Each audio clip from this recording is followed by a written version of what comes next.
Hello students, welcome to Gopali community of economics. Dear student, आज के इस वीडियो में हम डिस्कस करेंगे आईएस कर्व के बारे में और उसका डेरिवेशन करेंगे और उसमें शिफ्टिंग देखेंगे। आपको मैं जो पीछे वाला वीडियो बनाया है जिसमें अपन ने केंजियन क्रॉस मॉडल और मल्टीप्लायर किया है, अगर वो नहीं देखा है तो वो ज़रूर देख के आइएगा, क्योंकि आगे आने वाले जो वीडियो के अंदर और इस वीडियो के अंदर भी उसका यूज़ होगा। तो आज हम आईएस करेंगे और नेक्स्ट जो वीडियो डलेगा उसके अंदर आईएस ओपन मैक्रो का, यानी कि मुडल फ्लेमिंग मॉडल का जो आईएस कर्व है वो डल जाएगा, और उसके बाद में एलएम और उसके बाद में मॉनेटरी और फिजिकल और ट्रेड पॉलिसी मुडल फ्लेमिंग मॉडल की, उसका एक ही वीडियो में मैं कर लूँगा। तो आज वाला वीडियो बड़ा इंटरेस्टिंग होगा। आप डेरिवेशन भी देखोगे कि कहाँ डेप्थ से निकल के आता है। और ये जो मैक्रो इकोनॉमिक्स है, A D is equal to C plus I plus G plus N X, इसी के ऊपर सारा का सारा मैक्रो कंप्लीट हो जाता है। इसमें तुम्हारी इन्फ्लेशन का थ्योरी आ जाएगा, इसमें कंजप्शन हाइपोथेसिस आ जाता है, इस सी के ऊपर, आई के ऊपर सारा इन्वेस्टमेंट और आईएसएलएम मॉडल बन जाएगा, जी के ऊपर फिजिकल पॉलिसी बन जाएगी, तीन बार घूम घूम के फिजिकल पॉलिसी आती है, इफेक्टिवनेस आ जाएगा, एन एक्स पे मुडल फ्लेमिंग मॉडल आ जाएगा। तो बड़ा इंटरेस्टिंग है, राइट। तो देखिएगा, आज इस वीडियो को करते हैं, आप साथ में अपने नोटबुक में अपना लिखते रहें, ठीक है। और जहाँ भी प्रॉब्लम लगे, कोई बात समझ नहीं आए तो वीडियो के कमेंट में डाल देना, मैं रिप्लाई करूँगा, कोशिश जितना भी होगा, ठीक है। तो देखिएगा, कल वाले वीडियो में हमने डिस्कस किया था दो वेरिएबल है, एक्स एंट और एक्स पोस्ट। एक्स पोस्ट वो वेरिएबल जो हैपन हो चुका है, एक्स एंट जो हैपन तो होगा लेकिन वो एक्सपेक्टेशन के बेस पे होगा, जैसे मैंने कल वाले वीडियो में डिस्कस किया था वो। और मैं एक्स पोस्ट को मैं लगाऊंगा ब्लैक कलर से और एक्स एंट को मैं लगाऊंगा रेड कलर से। ये क्लियर है। तो कल वाला वीडियो में मैंने उसका डेफिनेशन भी डिस्कस किया, वो आप देख लीजिएगा। तो देखिएगा, जीडीपी जैसे हमने कल डिस्कस किया था कि जीडीपी के मेथड से ही हम करते हैं। तो जीडीपी के मेथड को हम ऐसे लगाते हैं, देखिए, जस्ट एक मोमेंट।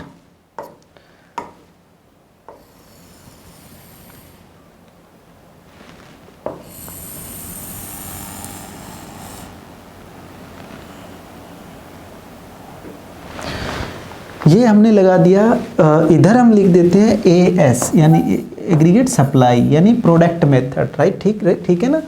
और इधर हम लिख देते हैं एग्रीगेट डिमांड, यानी कि एक्सपेंडिचर मेथड। अब कल भी हमने डिस्कस किया, जीडीपी चाहे किसी भी मेथड से आप काउंट करो इक्वल आएगी। तो ये जो लाइन इसका लगाओगे, इधर से भी सेम और इधर से भी सेम, तो अपने आप वो लाइन कहाँ से गुजरेगी, 45 डिग्री से गुजरेगी।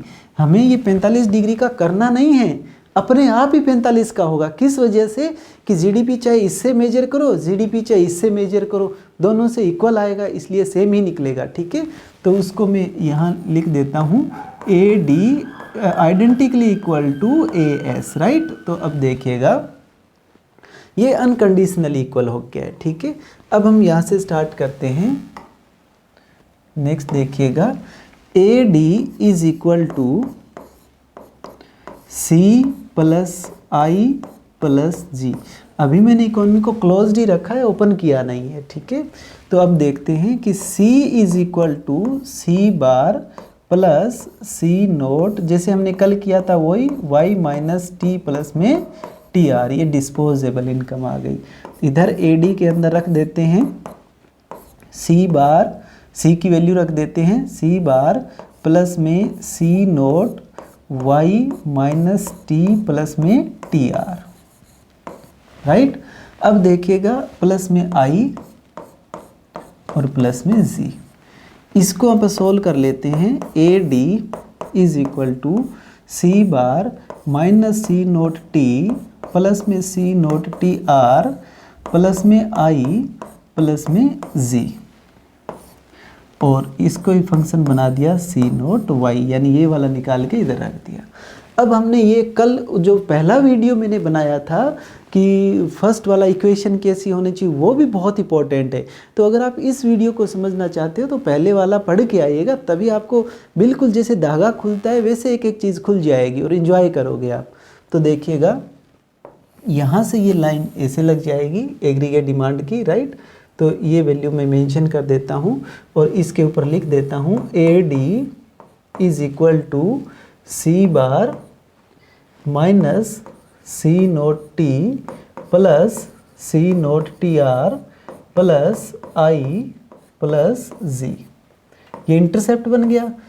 राइट, और इंडिपेंडेंट क्या बना y, और इंडिपेंडेंट के जो मल्टीपल में होगा उसको क्या बोलेंगे, स्लोप। तो ये आपको हमने करके आए थे कि ये स्लोप है, ये इंटरसेप्ट है और ये डिपेंडेंट हो गया एग्रीगेट डिमांड। ये हमने पहले वीडियो में किया था, क्लियर। अब देखिएगा कि dear student most important thing, अभी एक बात डिस्कस करते हैं कि यहाँ पर इस इक्वेशन में देखिएगा, इस इक्वेशन में देखिएगा कि ये जो इंटरसेप्ट ये बन रहा है c minus C note T plus में C note T R plus I plus जी। तो अब आज मैं डिस्कस करूँगा इस i के बारे में, राइट, इस i को यहाँ पर डिस्कस करते हैं। तो कल वाले वीडियो में हमने g को डिस्कस किया था, g को चेंज किया था तो मल्टीप्लायर बना था, ठीक है। आज i को बात करते हैं, i मीनिंग इन्वेस्टमेंट, राइट।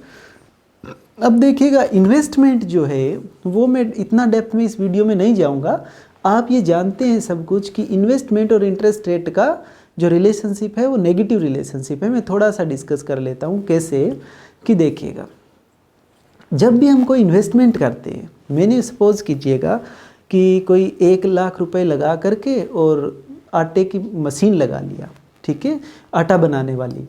तो अब उस मशीन से मैं कैसे काउंट करूँगा कि कितना रुपया आएगा। तो देखिएगा मैंने सपोज किया कि वो मशीन 1 साल चलेगी तो मेरे को 50,000 रुपये कमा के देगी, ठीक है, 50,000 रुपये कमा के देगी, और 1 साल चलने में वो 20,000 की डाउन हो जाएगी, ठीक है।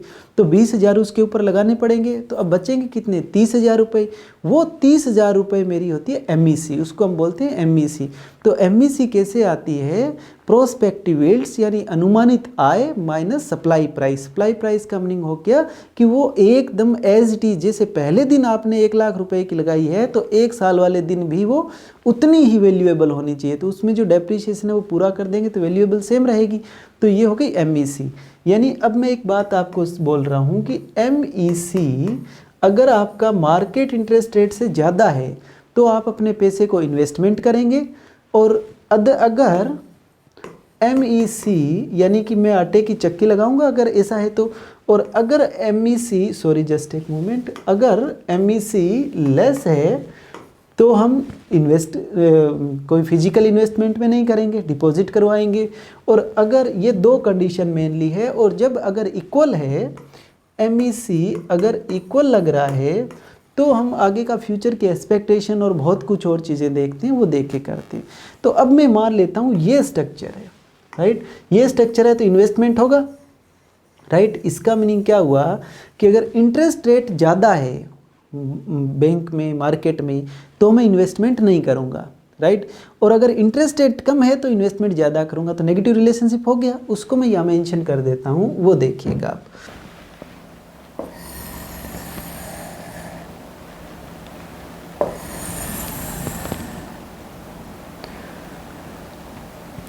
यहाँ लिख देते हैं I और इधर लिख देते हैं R, और इसके बीच में ये नेगेटिव रिलेशनशिप है, राइट। तो अब मान लेते हैं यहाँ पर जब एग्रीगेट डिमांड I है तो कोई इन्वेस्टमेंट तो है ना I, कोई इन्वेस्टमेंट है I।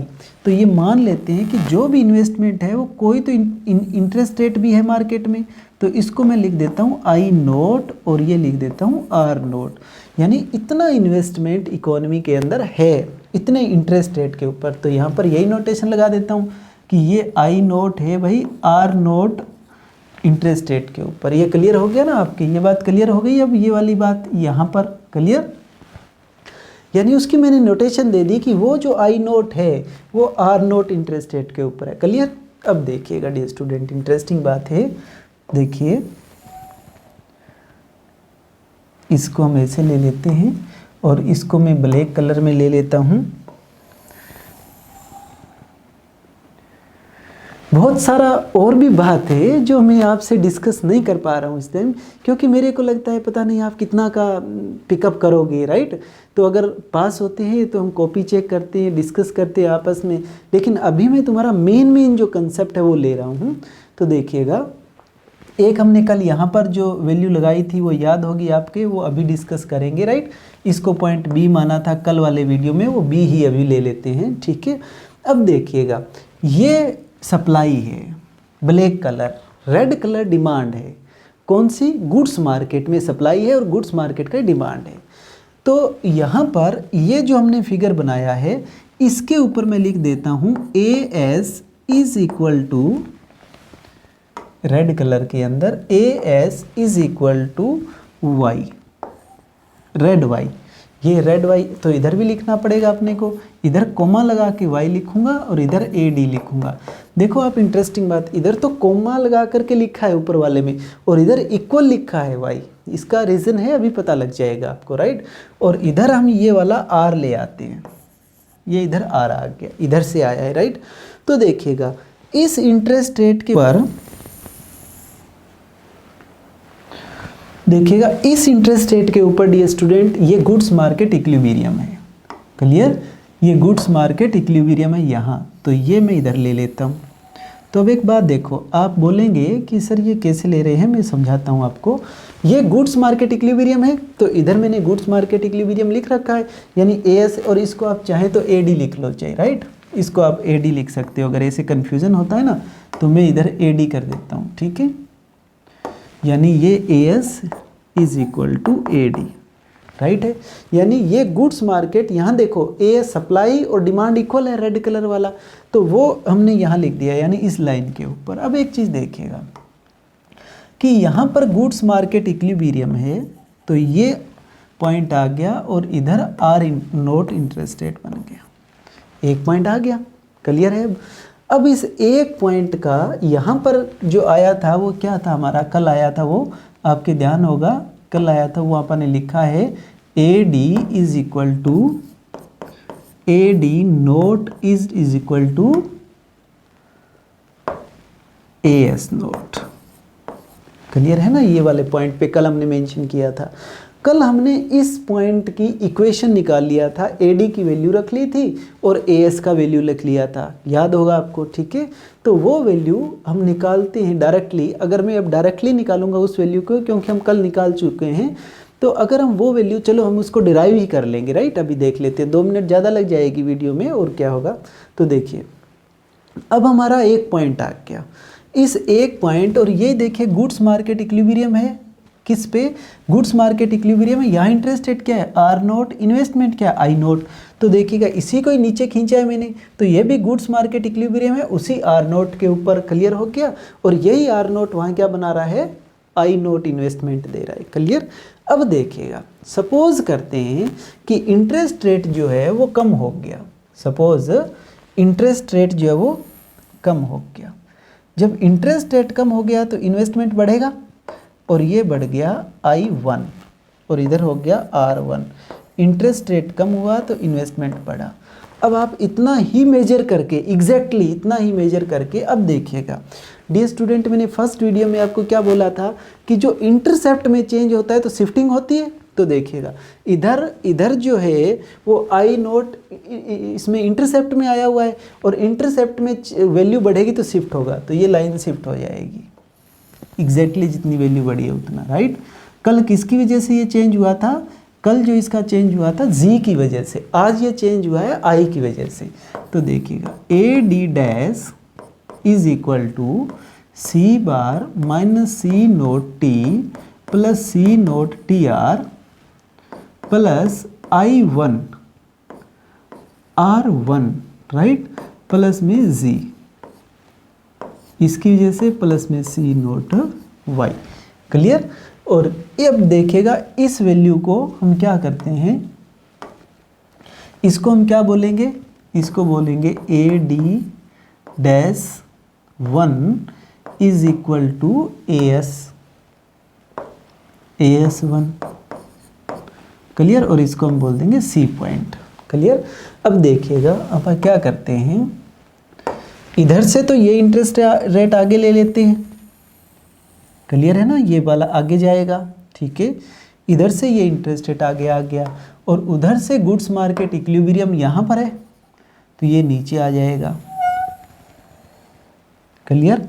अब देखिएगा ये पॉइंट बन गया और ये पॉइंट बना, यहाँ पर गुड्स मार्केट इक्विलिब्रियम है, तो यहाँ पर मैं नीचे भी मेंशन करूँगा, देखिएगा AS नोट है ना ऊपर, ये रहा। तो मैं जस्ट 1 मिनट इरेज करके लिख देता हूँ,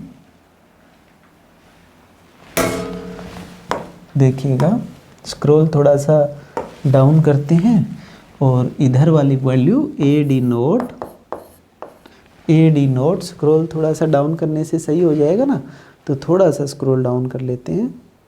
just AD note is equal to AS naught, right. दूसरे पर ले लेते हैं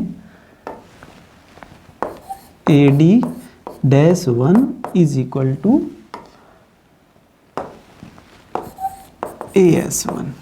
अब देखिएगा ये गुड्स मार्केट इक्विलिब्रियम है, क्लियर है, दोनों ही ऊपर वाला सेम ही वैल्यू आई है ना नीचे, और गुड्स मार्केट इक्विलिब्रियम और डिफरेंट इंटरेस्ट रेट के ऊपर, राइट। तो ये R1 इंटरेस्ट रेट हो गया। अब मैं इन दोनों को मिला देता हूँ।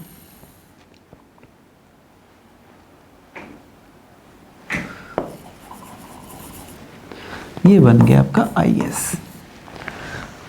क्लियर, आपने पढ़ा होगा कि IS क्या होता है। तो IS, अब क्या IS की डेफिनेशन क्या हुई कि गुड्स मार्केट जब इक्विलिब्रियम है, गुड्स मार्केट इक्विलिब्रियम है तो डिफरेंट R के ऊपर जब गुड्स मार्केट इक्विलिब्रियम है तो उसका जो लोकस बनता है दैट इज IS कर्व। वैसे IS कर्व का मीनिंग होता है जब इन्वेस्टमेंट और सेविंग इक्वल हो जाता है, और इन्वेस्टमेंट और सेविंग तभी इक्वल होता है जब गुड्स मार्केट इक्विलिब्रियम होता है। उसका प्रूफ अभी मैं नहीं करवा रहा हूँ, हमें ज़रूरत नहीं है मूडल फ्लेमिंग मॉडल में, ठीक है, कि अदरवाइज़ ये वीडियो बहुत बड़ा हो जाएगा। अब एक जो इम्पोर्टेंट बात है, इसको आप B लिख दीजिएगा और इसको आप C पॉइंट लिख दीजिएगा, ठीक है। अब देखिएगा B पॉइंट पे क्या वैल्यू आई हुई है, B पॉइंट पे वो वैल्यू भी लिखते हैं, ऊपर वाली वैल्यू। तो B पॉइंट पे आया हुआ है AD note is equal to AS naught, AS naught, right. और इसी तरह C पॉइंट पे क्या आई हुई है, AD1 dash is equal to AS1, right. अब डियर स्टूडेंट, हम इस B पॉइंट की भी इक्वेशन निकालेंगे और C पॉइंट की निकालेंगे, और फिर देखना कितना इजी हो जाएगा IS कर्व में शिफ्टिंग करना, क्लियर है। तो अब देखिएगा पहले at B point in figure 3, तो ये फिगर 1 है, राइट, और ये फिगर 2 है, और ये फिगर 3 है, ये फिगर 3 है, ये आप ध्यान कर लेना, ठीक है। तो अब देखिएगा, अब हम इसका पॉइंट B के ऊपर इक्वेशन निकालते हैं। तो मैं यहाँ पर जस्ट इसको इरेज कर देता हूँ क्योंकि अभी इसका ज़रूरत नहीं है, ठीक है। जिसका ज़रूरत होगा वो ही रखेंगे और इरेज हो जाएगा। आप अपनी कॉपी में नोट डाउन कर लीजिएगा। तो देखिएगा AD is equal to at point, मैं इसको मेंशन कर लेता हूँ, at point B, at point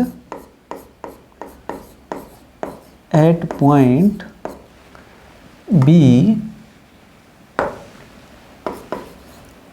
in figure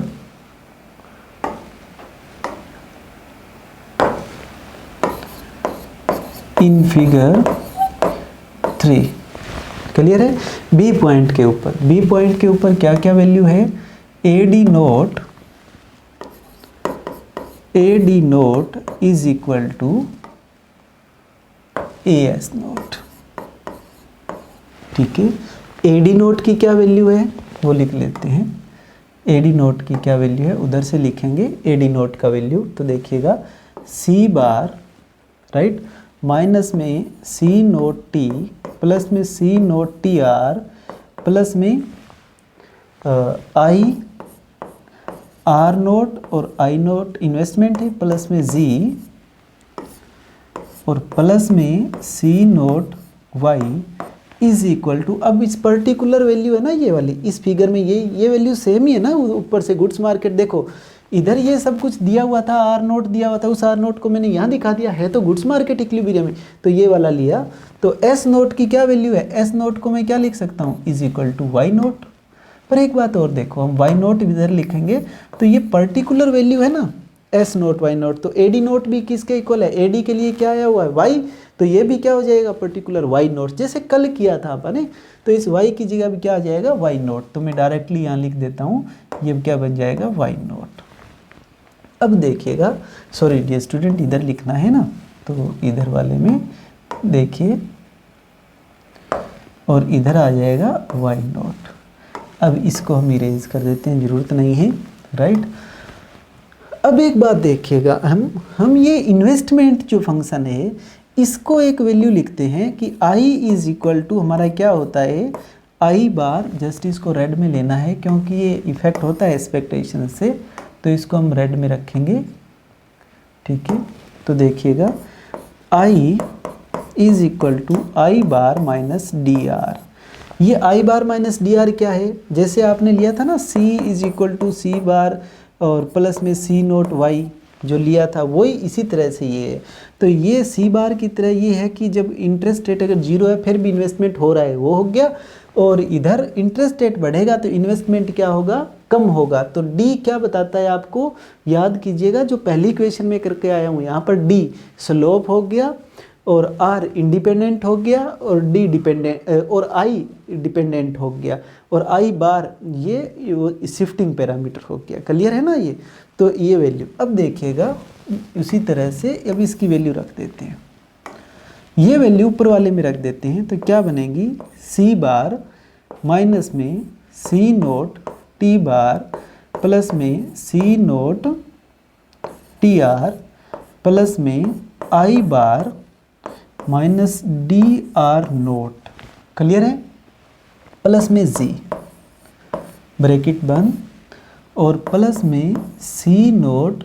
अब ये ब्लैक वाई और रेड वाई दोनों इक्वल हैं, तो ब्लैक वाई कल वाला लेक्चर देखोगे तो क्लियर हो जाएगी। क्लियर है, अब देखिएगा, अब हम इस इक्वेशन को ऊपर लिख लेते हैं। क्लियर,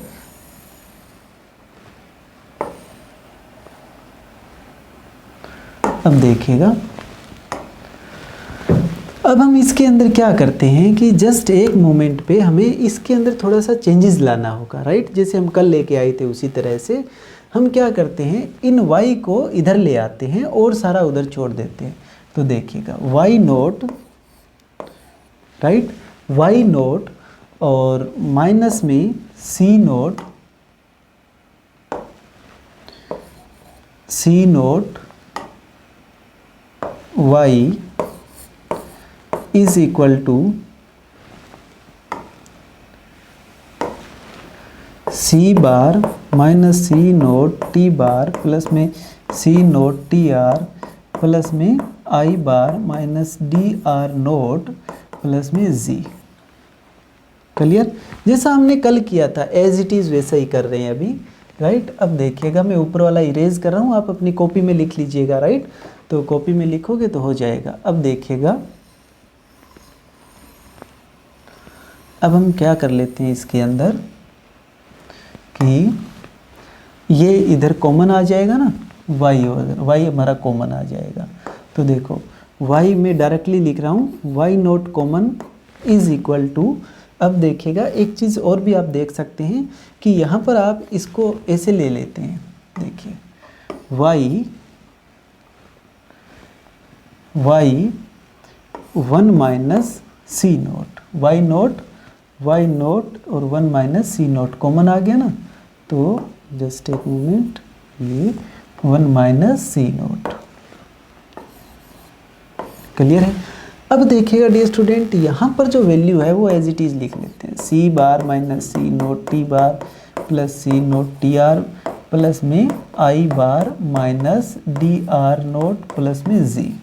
क्लियर, अब एक देखिएगा इस फिगर को, देखो आप इस फिगर में आर इधर है और एस यानी वाई इधर है, तो ऊपर वाला जो वर्टिकल लाइन पे लेते हैं वो इंडिपेंडेंट होता है और इधर लेते हैं वो डिपेंडेंट होता है। इस ग्राफ को देख करके अब आप इक्वेशन को बदलेंगे ग्राफ को देख करके, तो ये इक्वेशन जो है, ये वाली जो इक्वेशन है, ये वाली जो मैंने ऊपर वाली इक्वेशन लिखी है, ये इक्वेशन इस बी पॉइंट की है, ठीक है। तो अब हम क्या करेंगे, बी पॉइंट के लिए, बी पॉइंट में आर इधर है, तो आर इधर ऊपर होने का मीनिंग डिपेंडेंट साइड है, जो हमने पहला वीडियो देखा था उसी के अकॉर्डिंग। तो मैं इस डी आर को उठा के इधर ले देता हूँ, इसको सारे के सारा उधर ले लेता हूँ, यानी हमें ये इधर रखना है सी बार। आप ये मत घबराइएगा कि बुक वाले ने क्या दे रखा है, जो मैं करवा रहा हूँ वो 100% से, बहुत बुक में अलग अलग है, कोई बुक कैसे लिखता है, कोई बुक कैसे लिखता है। मैं जो आपको करवा रहा हूँ वो मेरे अनुभव से करवा रहा हूँ और वो 100% एग्जैक्ट है, पता भी लग जाएगा, अब आपको क्रॉस चेक हो जाएगा। प्लस में C note T R plus में आई बार प्लस में जी, ये हो गया। और अब मैंने ये वैल्यू उधर लेके गया तो क्या हो जाएगा 1 minus C note into Y. Clear, ये बात क्लियर हो गया ना। उधर इसको मैं उधर लेके गया तो माइनस का हो जाएगा, ठीक है। अब देखिएगा इधर से आर नोट रखना है सिर्फ मेरे को, इधर आर नोट रखना है तो क्या होगा, अब देखिएगा R naught is equal to C bar divide by D minus C naught divide by T plus में C note T R divide by D, इधर भी डी आएगा ना, प्लस में I bar divide by D plus में G bar divide by D, ठीक है। और माइनस में 1 minus C naught divide by D into में वाई। अब वाई नोट है इधर ना, तो इधर भी वाई नोट लिख देते हैं, ठीक है। अब ये इरेज हो जाएगी। अब देखिएगा डियर स्टूडेंट, ये बी पॉइंट की इक्वेशन आ गई ये वाली, ठीक है। अगर मैं इसका नोट हटा दूं, इसका नोट हटा दूं आर नोट और इधर वाई नोट हटा दूं तो ये पूरी लाइन की बन जाएगी। तो मैं आर नोट का ये वाली वैल्यू हटा देता हूं, तो देखिएगा आर, जस्ट एक मोमेंट,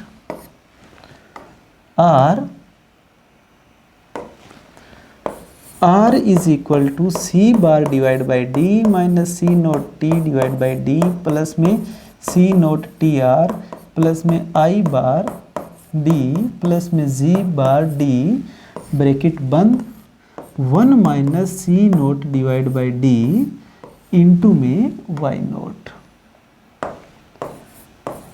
क्लियर। अब देखिएगा डियर स्टूडेंट, ये जो नीचे वाली इक्वेशन बनी है ये इक्वेशन बन गई आईएस कर्व की, ठीक है। अब मैंने पहले वीडियो में आपको बोला है कि शिफ्टिंग किसकी वजह से होती है, इंटरसेप्ट चेंज होता है। तो अब मेरे को बताएं, ये आईएस कर्व की इक्वेशन आ गई, यानी इसकी पूरे की बन गई, जर्नल इक्वेशन बन गई। अब इस इक्वेशन के अंदर इंटरसेप्ट क्या है, इंटरसेप्ट ये भी है, ये भी है, ये भी है, ये भी है और ये भी है। और ये क्या है वाई, सॉरी जस्ट एक वाई नोट को हटाना है ना, वाई नोट को हटा देते हैं और इधर वाई ही लिखा जाएगा क्योंकि जर्नल है ना। तो इधर देखो, ये इस साइड में देखिएगा, इधर एस यानी वाई लिखा हुआ है तो ये भी वाई आ गया। वर्टिकल लाइन पे आर लिखा हुआ है तो इधर आर आ गया, जो फर्स्ट वीडियो है उसी के अकॉर्डिंग। और इंटरसेप्ट ये बन गया। तो जो इंटरसेप्ट में आता है उसकी वजह से शिफ्टिंग आती है। तो आईएस की इक्वेशन में इंटरसेप्ट में क्या आ गया, टी आर, जी आ गया और टी आ गया। तो अब आप पढ़ के आए हो ना, फिजिकल पॉलिसी की वजह से आईएएस में शिफ्टिंग आती है। तो देखिएगा टी टैक्स है, टी आर ट्रांसफर है, जी गवर्नमेंट एक्सपेंडिचर है, इसकी वजह से शिफ्टिंग आएगी। देख लेते हैं कैसे आएगी। सपोज करते हैं इसी वीडियो के अंदर देखिएगा, थोड़ा स्क्रॉल डाउन करेंगे थोड़ा सा जस्ट, और अभी देखते हैं, देखिएगा जस्ट इनफ है। अब देखिएगा मैं इसी के अंदर आपको डायरेक्ट करवा रहा हूँ, आप देखिएगा मैं उसको अलग कलर का ले रहा हूँ, ठीक है। सपोज करते हैं इस ग्राफ के अंदर जी चेंज हो गया, राइट। तो जी किस में आता है, इंटरसेप्ट में। तो ये इतना जी चेंज हो गया, सपोज ये जी चेंज हो गया। अब देखिएगा डियर स्टूडेंट, यहाँ जी चेंज हुआ तो यहाँ आर तो चेंज नहीं हुआ ना, आर तो वही है इस इक्वेशन में और आई भी वही है, सिर्फ क्या चेंज हुआ, जी। तो अब देखिएगा इससे नीचे चलते हैं और यहाँ पर इंटरेस्ट रेट क्या है, वो पहले वाला ही, तो ये वाला पहले वाला, ये इंटरेस्ट रेट है तो यहाँ पर लगा दिया।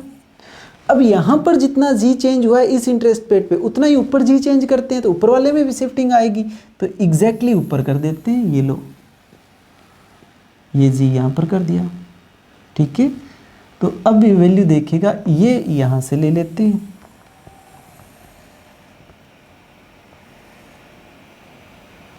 राइट। अब देखिएगा यहाँ इसके अंदर आर क्या है, वो R1 है, तो इधर से R1 आ रहा है, वहाँ पर मिला दीजिएगा, ये मिला दिया। ये शिफ्टिंग आ गई आईएस के अंदर, पैरेलल शिफ्टिंग आई। और आप क्या पढ़ के आए हो कि देखिए, और क्या होगा, जी ये टी, टी आर और जी इसके इंटरसेप्ट में, ये आईएस की इक्वेशन है, इधर से ये शिफ्टिंग आना स्टार्ट हो गया, ठीक है। आज जो मैं अभी ये जो मैं करवा रहा हूँ वो आईएस डेरिवेशन और आईएस में शिफ्टिंग, ठीक है। तो अब आप ध्यान रखोगे कि आईएस में शिफ्टिंग आता है जब इकोनॉमी क्लोज्ड है तो टी, टी आर और जी से, और इसकी डेरिवेशन और शिफ्टिंग आप अपनी नोटबुक में लिख लीजिएगा। क्लियर हो गया ना। तो यहाँ से ये सब कुछ आपने अगर इंटर रिलेट कर पा रहे हो तो सब कुछ क्लियर हो गया होगा। तो कमेंट करके बताइएगा। और नेक्स्ट वीडियो में अब हम इसको ओपन कर देते हैं। ओपन कैसे करेंगे, बड़ा इंटरेस्टिंग बात है। सिर्फ मैं इस इक्वेशन के अंदर जो ए डी लिखी थी ना आपका, A D C plus I plus G plus X minus M, ये ऐड करूँगा।